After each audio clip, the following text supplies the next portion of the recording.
Hi everyone, and welcome to our webinar on building a great candidate experience. My name is Rebecca. I'm the Partnerships and Marketing Manager at Cord, and I'm going to be hosting the webinar today. I'm super excited to get things kicked off. Just to quickly run through what we've got in store today. So first up, we have Tom, our CPO at Cord, who's going to be running through some of the data we've got here based on some surveys we've run recently with candidates on how to deliver a great candidate experience. We're then going to be joined by our three panelists, Sam Merron, John Rodriquez and Chen Wang, who have all ranked in the top 3 in our recent Candidate Experience Awards. We're going to be having a roundtable discussion about how to measure your candidate experience, overcoming some of the biggest challenges that we often face, and the most effective initiatives to improve your candidate experience. The audience Q&A is also going to be live throughout the webinar as well. So if you have any specific questions, please do put them in there and we'll come to them at the end and be able to get through hopefully as many as we can. You should all find that at the bottom of the Zoom. So I'll just hand over to you, Tom, to take us through the data and get us started. Great, thanks Rebecca, and hello everyone, I'm Tom, CPO at Cord. If you've not used Cord before, we're the hiring tool used by internal teams at big names you might recognise like Starling Bank, AWS, The Economist, but also hundreds of growing startups to make direct hires into their tech, product and data teams. Cord provides companies with direct access to quality responsive candidates who are open to work, and that we aim to help significantly reduce the amount of time you spend hiring and the total cost per hire. Our position means that Cord has access to thousands of data points that allow us to gain insights on the hiring market, and we have access to tens of thousands of active job seekers at any time who we regularly survey for deeper insights. We bring all this data together in reports, which you can find in our Hiring Insights blog. And today, to help set the scene for this webinar, I just want to run you through the data relevant to candidate experience. So we'll start by asking a fairly obvious question. Does candidate experience actually matter? Hiring teams are typically super busy, and ultimately they are judged by their ability to fill roles. So we wanted to understand if creating a great candidate experience helps with this goal. So we surveyed thousands of job seekers to ask about the impact of their experience applying and interviewing with the company to understand whether or not it would impact their decision to accepting an offer. The first kind of important data point here is that 90% of candidates said that their experience would impact their decision. So the experience that you provide to candidates directly impacts your offer acceptance rate. We also often talk about the importance of reputation with candidates too, but it's often quite hard to quantify the impact that this has on hiring. So in the survey, we asked candidates how likely they would be to apply to your business if they've heard you provide a poor candidate experience.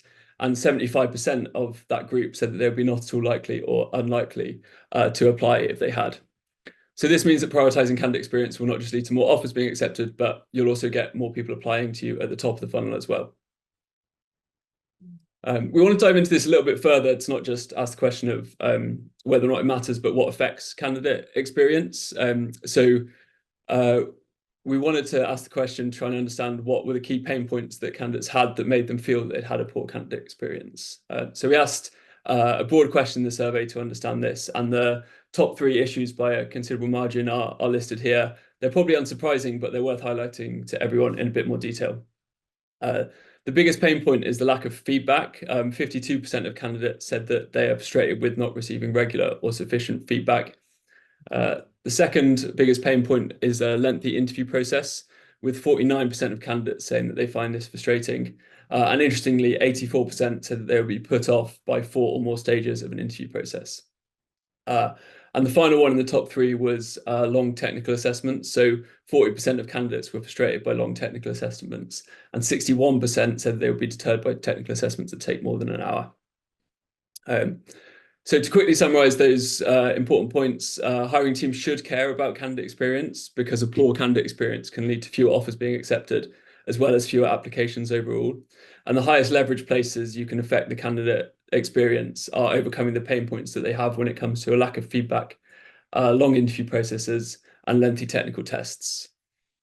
We'll be discussing these points and more with the panelists, and that is all from me, and I'll pass back to you, Rebecca. Amazing. Thanks, Tom. Super interesting and really great for setting the scene for us today. Next, I'm just going to bring everyone onto stage and introduce our panelists. Hello, everyone. If we just have a quick run through with everyone, just so you can introduce yourselves and give a bit of an intro. Sam, should we start with you? Yeah, sure. So I'm Sam Merron, currently with Humaans as a TA manager, finishing up soon. So anyone out there looking to hire a TA manager, get in touch. Bit of a shameless plug. But yeah, I've been hiring great talent for about 16 years now. So really love the job. Big in the community as well. So I manage the TTC, the talent community outside of work as well. So yeah, that's me. And feel free to connect on LinkedIn. Great, thanks, Sam. No problem with a shameless plug, that's fine. Always. John, how about you? Good morning, everybody. My name is John Rodriquez. I'm a senior talent acquisition specialist at Partnerize. I've been recruiting for a little over 10 years globally. And right now, my main focus is on engineering roles, technical roles in the UK and the US, and sometimes a little bit in Australia. Amazing, thank you. And Chen, finally. Yeah. Hello, everybody. My name is Chen, and I'm one of the engineers at First Dimension AI. And I've been sort of what makes me different in this panel is perhaps I'm one of what you call the hiring manager. So yeah, I also double as a recruiter as well. So I've been hiring the last maybe more than 5 years at different organizations, big and small. Right now we're a startup. But before, I spent 3 years at Wise and went through very rapid kind of engineering growth period, heavily involved in engineering hiring at the time as well. Yeah, great to meet everybody. Great, thanks, Chen. And yeah, I'm really excited to get your view on this as well. And I think it's going to be interesting having like both TAs and hiring managers on the call. So yeah, super excited to get started. So let's kick things off with the first question. We all know that you can't really improve something unless you're able to measure it and track it. And candidate experience is notoriously quite difficult to measure. So I'd love to hear from all of you how you go about measuring your candidate experience. So if there are specific metrics that you track or feedback systems that you have in place to get the best out of the data. John, should we come to you first? Are you happy to answer that question?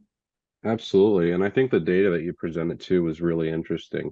Overall at Partnerize, we take a holistic approach, and that includes gathering feedback through our surveys, whether it's post-hire, new hire surveys, or the onboarding surveys, as well as tracking time to hire and monitoring the acceptance rate. We use those post-hire surveys to just understand candidates' impressions while keeping an eye on how quickly we move from application to offer to ensure that our process is efficient. Post-hire surveys and those onboarding surveys, are really critical.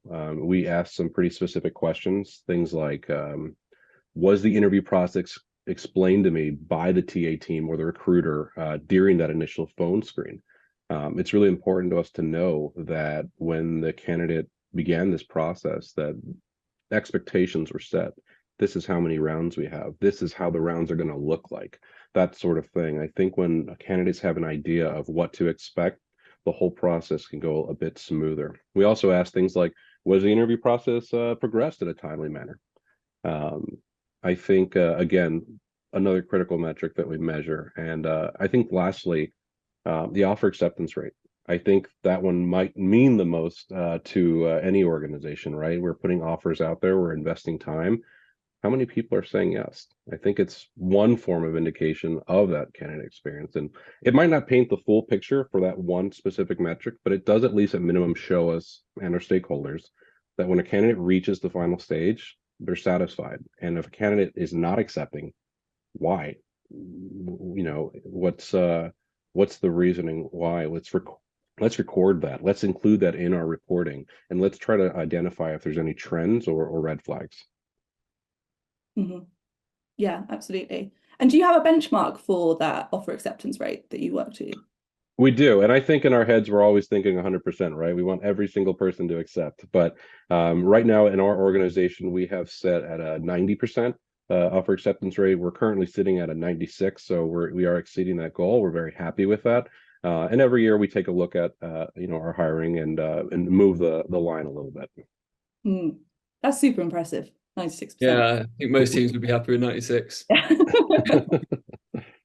Okay, great. And Sam, how about you? Is that similar to the experience that you've had? Oh, Sam seems to have gone. Chen, should we come to you instead? Yeah, I think as John said, we use our own application tracking system to track all the metrics. What we feel is, I can definitely echo what John said about the speed we move candidates through different stages. I feel that's something we do look at from time to time. The other thing, again, as John said about feedback, we're probably going to touch on a little bit more later on, but we run a very because we're very small, so we can afford to be very personalized. We tend to give individual feedbacks once they pass the screening stage. And what we believe in is you have to give before you can take, which means we give everybody very personalized kind of a feedback. And a lot of the time, that feedback itself attracts candidates' feedback about our feedback as well as the process. I feel this is a very nice kind of feedback loop that we have right now. So we really value those feedback because our own kind of feedback. So that's another thing I feel like is worth mentioning. Okay. So you think, so by providing detailed feedback, it kind of sets a benchmark for what you want from the candidates as well, and that they are able to, or like, I guess that kind of open feeling that they can share what they like with you as well. Yeah, exactly. I feel a lot of the time the first sentence for the reply to our feedback is I didn't expect you guys to give me this detailed feedback, very personalized about every single aspect, what you're looking for. And then they start saying about that sort of somehow sort of close that gap between the candidate and the hiring company. Then they start talking a little bit more freely about the setup as well as each individual kind of stage of the process. These are very qualitative. However, and that is not in our mandate. Obviously, that's the downside of it. But on the other hand, we're super small. So we're basically taking whatever we can take in and improve as we go. Okay, great. And from the data side, as a smaller company, Chen, what do you have specific benchmarks that you set for like the metrics like offer acceptance? Is that something that you track?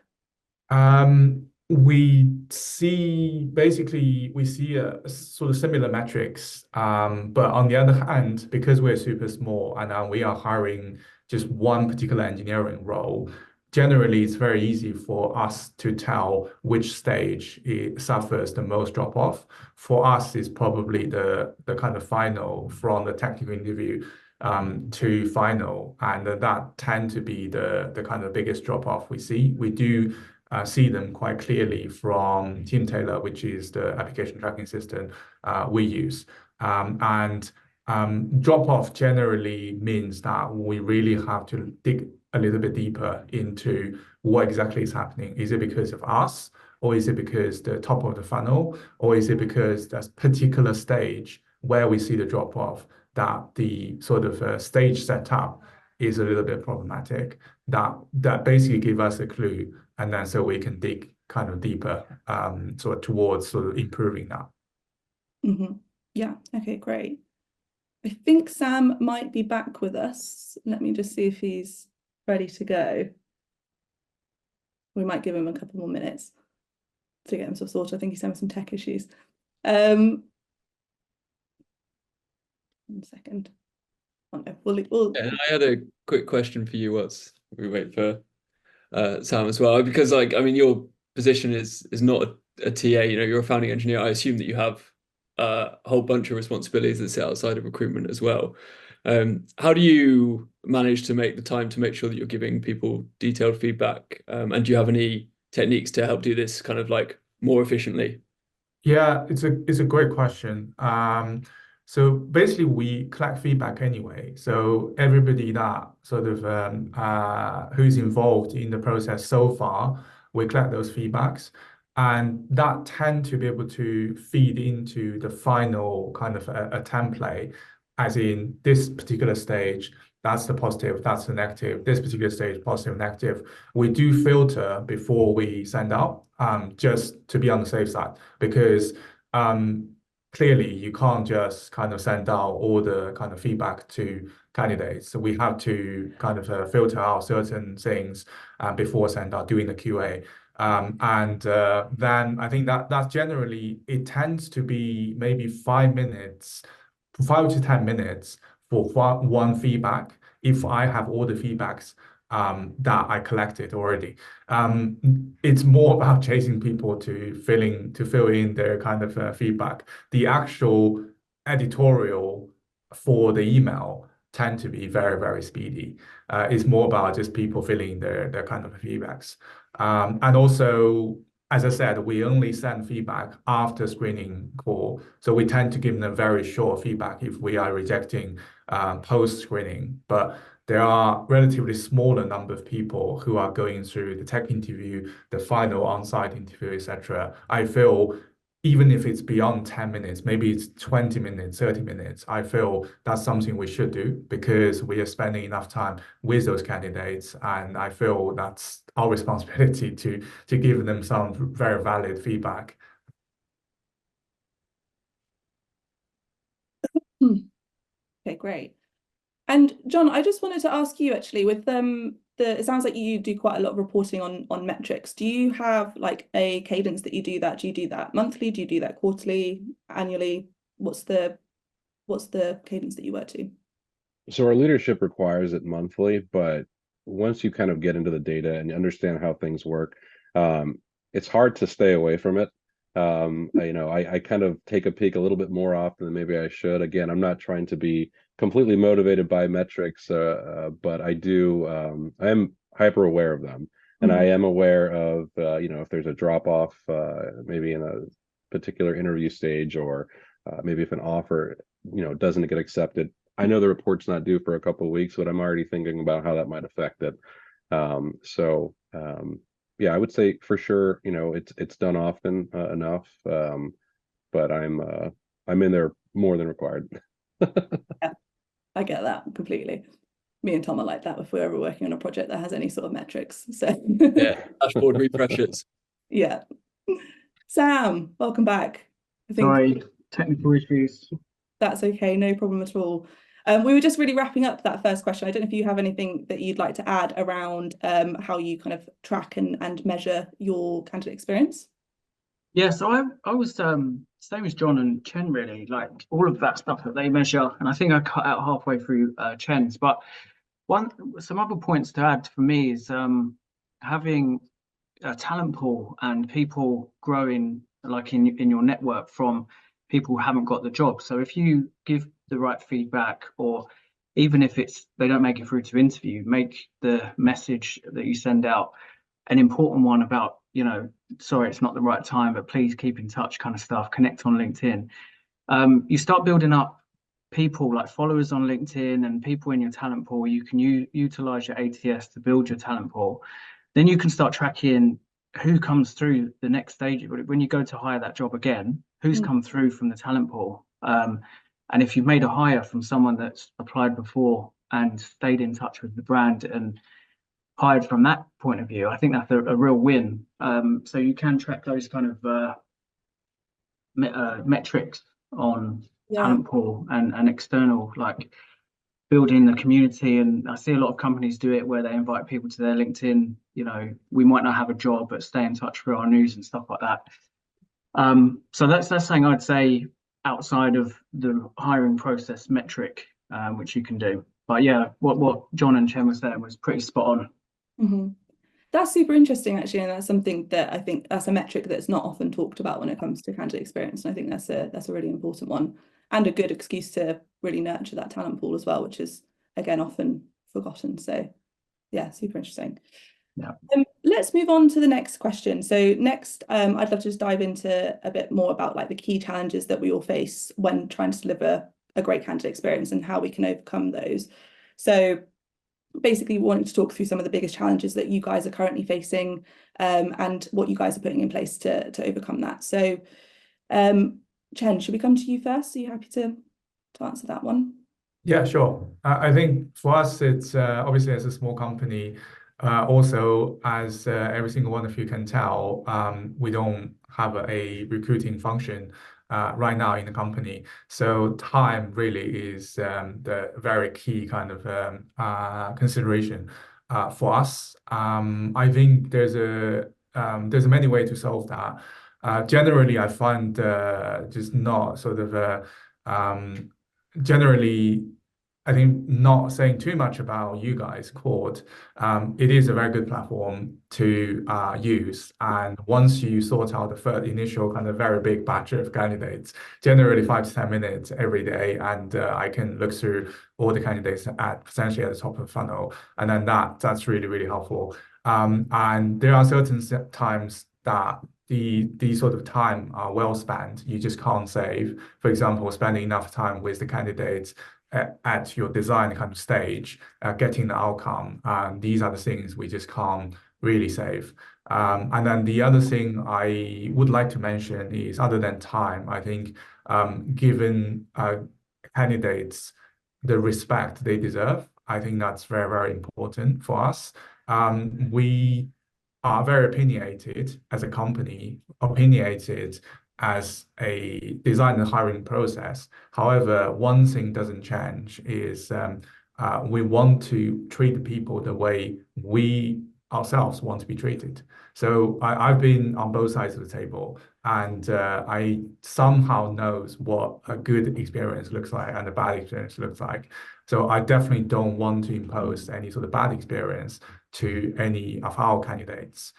So that's super, super important. So one big example, one sort of not necessarily big, but very common example is people have to reschedule because of their personal circumstances, etc. We made effort by saying, because if a interview been scheduled once, twice, sometimes it does give a little bit of a sort of false kind of negative to the interviewer involved in that process. What we do is we explicitly say, please ignore any of those sort of rescheduling. And then this is the interview you have to deal with. This is the interview just like that has been scheduled as normal. So do not bring any negative kind of impression to the interview. And these are definitely the things that we pay a lot of attention to so that we can give every single candidate a fair interview process. Yeah, really interesting. Sam, I know you and I were kind of discussing about the respect side and the current market, and like how candidates are in the current market when we were talking last week. I don't know if I wouldn't mind talking a bit about that because I thought it was really interesting. Yeah, so I've definitely noticed a shift in, well, I mean, it's everyone can see that there's a lot of redundancies and a lot of ghosting of candidates out there. If you go on LinkedIn, it's like every other post. So you've got to be aware candidates are coming in at the moment, and quite a lot of the time they've been burnt by an experience. So they're coming in with, you know, an expectation or kind of almost, is this going to happen again kind of stuff. So the market shouldn't dictate that, though. It shouldn't be because we're in this market now where there's candidate strong, we should be extra careful with our candidate experience. It should go at all times. But just be conscious that, you know, if someone's gone through redundancy, it's not their fault, or it might not be their fault. It's the company's fault. And there's a period of time of kind of mourning, if you will, of if someone likes working at a company and they've been made redundant, they go through an emotional time coming to grips with it. And then if they're interviewing, might not always be at their best. So I think we have a responsibility to sort of give people that respect. And Chen said it great, like we've all been candidates, hiring managers, founders, everyone at some point has been a candidate. So treat people how you would expect to be treated. Going back to the question about the challenges as well, I think getting other people and hiring managers on board is really important. So, I mean, years ago, I've had feedback like, oh, they're rubbish, we don't want them, from a hiring manager. And you think, I can't work with that. Like, you've got to be constructive in feedback. You've got to sort of structure your interviews where that's not what you give the TA team feedback to use because it's disrespectful. So I remember my chief of sales, Tim Morris at Light, he would always say in sales meetings or company meetings that we're all salespeople at the company. So whatever you do in your job, whether it's outside of sales, it's finance, it's talent acquisition, it's HR, whenever you're dealing with people and speaking to people outside, you're representing the company. So treat people with respect and really look after people, show them the best side of the company as well. So getting buy-in from not just the talent team, getting buy-in from hiring managers and anyone involved in the process is really key, because it makes a difference and it gets people coming back. You know, if you've not got a job there, they stick in touch and are interested in what you're doing. So yeah, I'd say having that sort of wider team approach is massive for candidate experience. And how do you, like Sam or anyone else on the panel, like how do you go about getting that hiring manager buy-in? What can you do to get them on board and really explain how important this is? I'll say data. So showing all the stuff we spoke about before, like the time to hire, successful hire, talent pooling, where people candidate source and things like that. So data really helps. Employee brand numbers as well, where we're growing and how that affects applicants. And I think just reminding people that we are all humans, we're all candidates as well. So have some respect. I've been very lucky to work with some great hiring managers. So the training isn't that difficult. It's kind of a reminder and a process and how to do things. But yeah, I think just a reminder to treat people with respect. Mm-hmm. And something that one of the big challenges that Tom mentioned earlier in the data that candidates have is the interview stages and the time having to be spent in those interviews. So we know that that's a big challenge to candidate experience, but it's a real balance with making sure that you're getting enough information from the candidate as well. So how do you guys approach making sure that you're not spending too much time in those interview stages and balancing that? I mean, John, how do you guys do that at Partnerize? Absolutely. At Partnerize, our volume of applications have been increasing, and there's a lot of great talent out there. And one of the things that we did was structure a hiring process. Going back to your previous question as well, it's kind of one of the ways that we get manager buy-in as well. We go through the structuring hiring process. We explain roles and responsibilities so that they understand what their part in this process is. So one of the major initiatives that we did this year was refining the interview process, especially for the engineering roles. Looking at some of the data that you guys presented as well, we were trying to find a way to balance conducting a quality interview process while also being mindful of the overall time that a candidate needs to invest in this process. For our technical positions, we actually partnered with the engineering team to create these custom technical assessments for each role. I know there's a lot of third parties out there that offer technical assessments, and sometimes they can be a little cookie cutter, and they're not always relevant to each position. And candidates recognize this. They log in, they see, wow, this has nothing to do with what I'm applying for.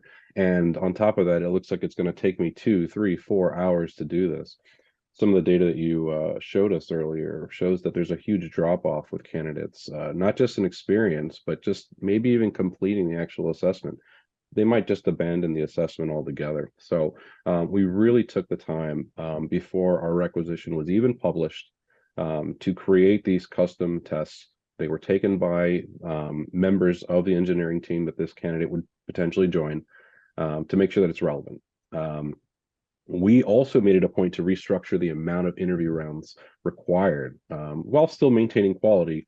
So what we've done is reduce the amount of rounds, but increase the time.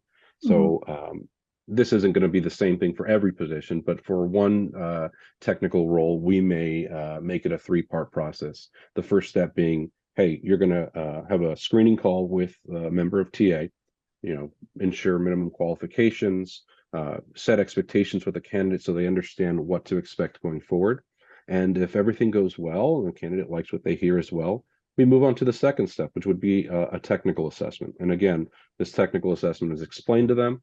They understand that it's relevant to the role. And if things go well, if they meet that passing threshold that we've set for this technical assessment, they would be invited to maybe a final round interview, again, depending on the role. This final round interview might be 90 minutes, a little bit longer than they're used to, and it would be a panel. We've found that in the post-pandemic world, everyone transitioned pretty easily into video interviews, but a lot of people didn't change the style of how they interview. They still kind of kept to the same, oh, you're going to meet with 5 different rounds and 5 different days with 5 different stakeholders. And, you know, in a world where small startups are now competing with large companies because of the virtual environment, that's not going to work anymore. So that's what we did, and that's how we've been finding success. And so you're having short, sort of longer interviews, but fewer interviews and with more people in one stage. Is that right? Exactly. Yep. And also the investing in technical assessments that are more relevant for each role. So I think in the past, we would use, I don't want to call it a cookie cutter assessment, but more of a generic assessment that might be used for multiple positions.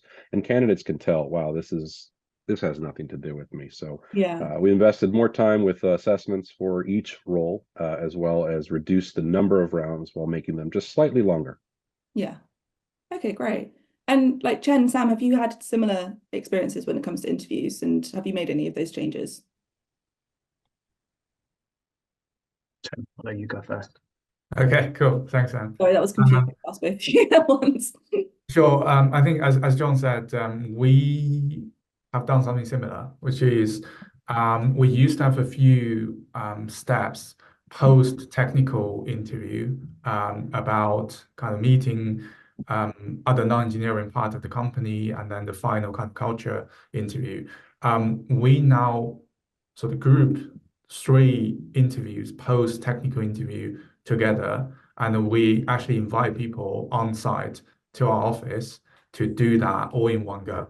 And then there's a few benefits other than what we just talked about, which is to reduce the actual runs. So now we have just 3 runs of interview, screening, tech, and final on-site. But for the on-site, we also have this human kind of connections in play, as in obviously, as I said many times, we are opinionated. We do think that the initial stage of virtual kind of Zoom-based interview that serves the purpose. But in the end, for the last kind of group of candidates who are progressing to the last stage, we feel we would like to know them a little bit more. I think the best way and then the quickest way to know them is to invite them to our office, and then to actually have a sort of face-to-face communication with a few more people in the process. So that's what we changed, and it doesn't really kind of increase the kind of impression of there's how many people. Actually, we do have, if you think about it, we do have the 3 interview being packed into sort of 1-2 hour kind of, or 2.5 hour block. But on the other hand, it's still slightly more convenient for people to tackle that 2.5 hour in one go. So yeah. Yeah, great. Sam, anything to add to that, or do you think that's kind of covered? Yeah, it's kind of covered. Interesting. It'd be good to get Chen's opinion on this. So I've worked in somewhere before where it was an engineering lead, and they said, get rid of the test. We don't need that. I'll be able to speak to them, talk to them. And from a TA point of view, it's amazing. Like, people were really keen, and they're like going through, and acceptance rates were awesome and stuff like that. But how comfortable would you feel not having a test? Because looking at the numbers that Tom put up before, people, I mean, if a test isn't right, people drop out. So where do you stand on no tests? I would say there needs to be a very highly technical coding element, be it take-home project or a live coding session. So you cannot at least in my view, you cannot afford to have nothing to do in the whole process about coding for a software engineer or any sort of technical hire.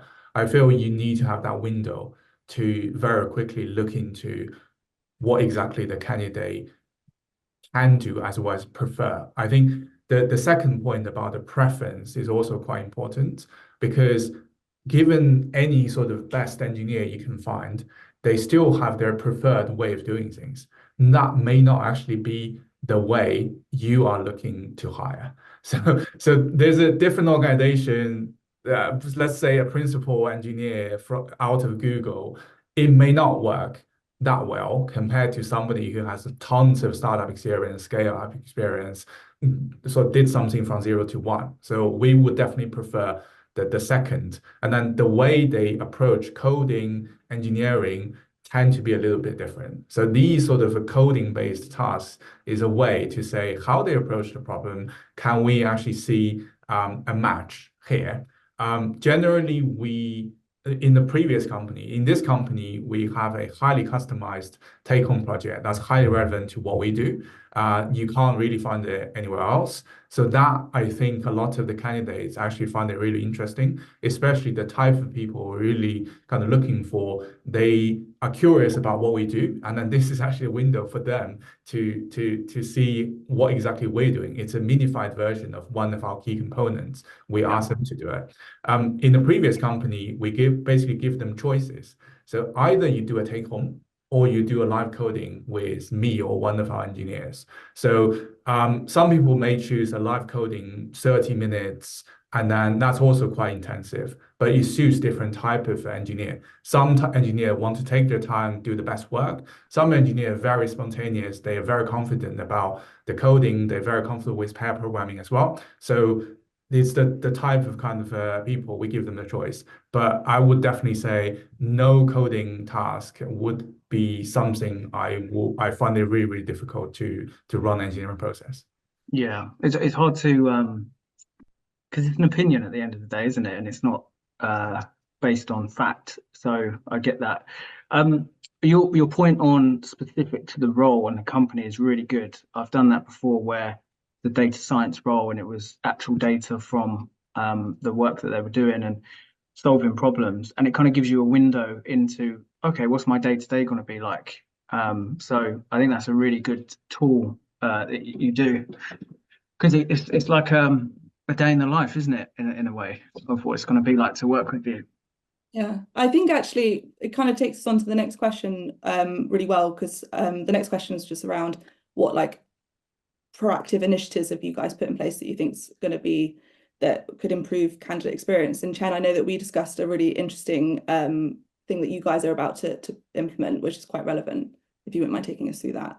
Yeah, sure. I think that's just as I mentioned to Rebecca, just a piece of news. We haven't done this yet, but we have 2 candidates we talked to on court, and because of the nature of their current position, both of them are immediately available. And the way we want to kind of conduct the interview is we give them the choice. You either go through the normal interview process that we set out, or you can do a trial week with us.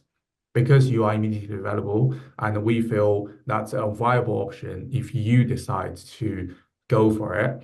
It's paid for and it's a market rate. And because of that, it is a forcing function for us to get the best value out of that paid for trial week. So it's not like we get the free labor from a candidate so that you don't care about what kind of task you want to give them.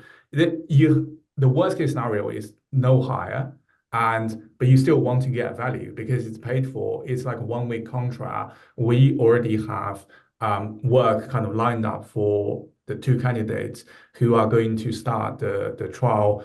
One is next week, the other one is the week after. So that's what we're trying to kind of experiment with.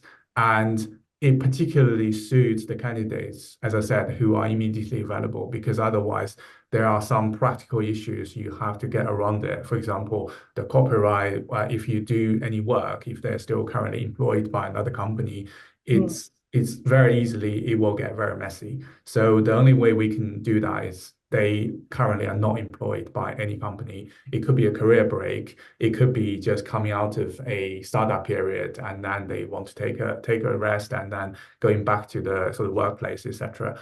So generally my experience is with 1 or 2 weeks with any new hire, I should be able to tell a lot of telltale signs of whether this candidate or this new hire would work out or not. So that 1 week is really a concentrated period for us to try to capture those signals, sort of red signals or green signals, whatever there are. And then we said it very clearly. The default position is actually no hire. So, and we present this to the candidates to say, the default position is no hire. If you still want to do it, we will do it.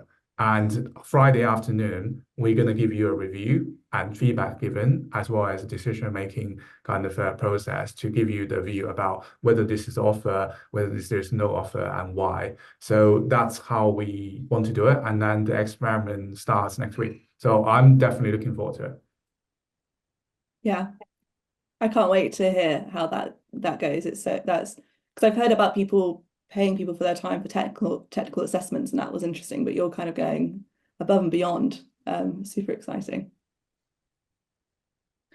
Before we go on to the Q&A, just a last reminder if anyone wants to pop any questions in there. Just to kind of take that question, which I haven't spent much time on, about kind of proactive initiatives to you guys as well, sort of Sam and John. So Sam, is there anything in particular that you would focus on that you've implemented during your career that you think has been really beneficial to candidate experience? Yeah, so it's quite, I say simple, but it's like day one in recruitment is just get your ATS up to speed. I mean, if you've got a great ATS, then even better. So you can have like scheduling done from there, follow-ups and emails going out, hiring manager alerts. Everyone's in the funnel at the right time. No one gets lost. No one gets ghosted.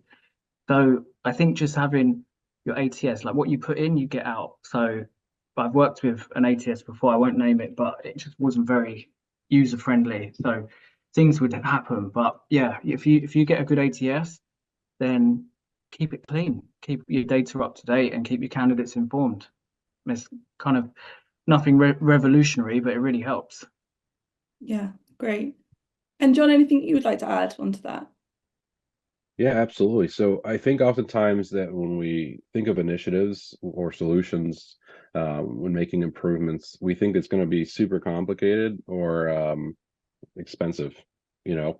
But in reality, just the way that Sam said, going back to the fundamentals can make a huge difference. So I always like to ask folks this, ask yourself this: when's the last time that you went to your company website and tried to hire or tried to apply for a position? How many clicks did it take you to access that career page? Was it even possible to do that on your phone? How long and complicated was the job description? Is it updated? And the other one that's really big to me is how long did it take you to complete the application? Everyone has their own speed and pace when it comes to reading the job description and understanding and comprehending, sure. But when it comes time to actually fill out those forms, how long did it take you? I think some of the data might show too that if this is a really lengthy process, there's a huge drop off. For me, and again, this isn't a hard metric, but I'd love to keep an application to take under 2 minutes, you know, from the start of actually filling the form, the first question that's required of you. So this is after maybe reading the job description. So if it takes 2 minutes or less, we see a really high rate of people completing the application, which in turn increases the volume of applications that you receive as well. If this is going to be a huge, long, drawn-out process, then you're going to see that drop off for sure. And the worst thing that I can think of is, who did I just lose that I'm not even aware because of the application process? Yeah, definitely. Great. We're getting close to time, but Tom, do we have any questions from the Q&A that you'd like to raise? Yeah, we had a couple which we could try and get through quickly. Sam, I guess this one might be most interested in you is you spoke about kind of using a good ATS. We're obviously non-partisan here, but what ATSs would you recommend? So recently, Ashby and Workable. I mean, Workable has always been my favorite just because hiring managers love it. It's so easy to use, but been using Ashby of late, and I really like the scheduling from it. So when you're moving through people through the process, you can send out a link for a candidate to book their own time in. So you're not going back and forth going, hey, what's your timers? When can I book you in? And all that hiring manager stuff. So it's all done.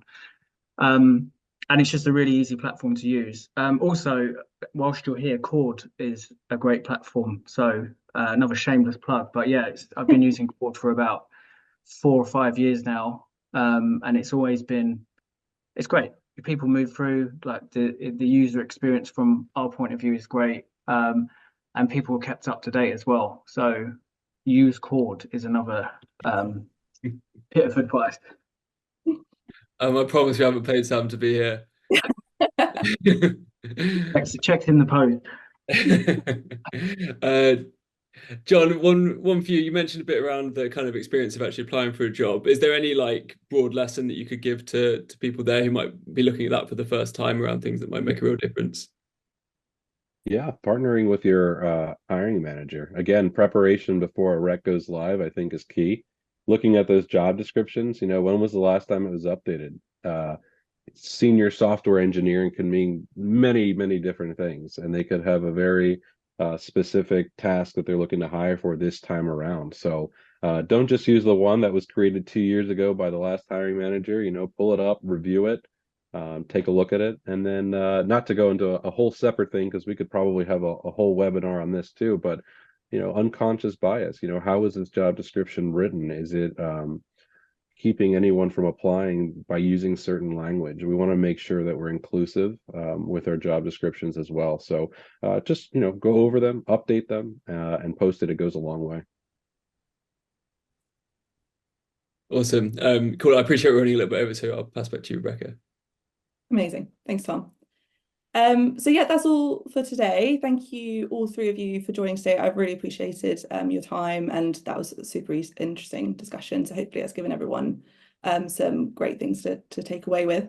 And thank you everyone that's joined today. We'll be sending out the recording if there's anything that you guys have missed, and we're also going to be running more regular webinars, hopefully each month. So keep your eyes peeled for that. John, we might steal your idea there for the next one as well. So thank you so much, everyone. We'll see you soon. Thanks for having us. Bye. Thanks, everyone. Cheers. Yeah.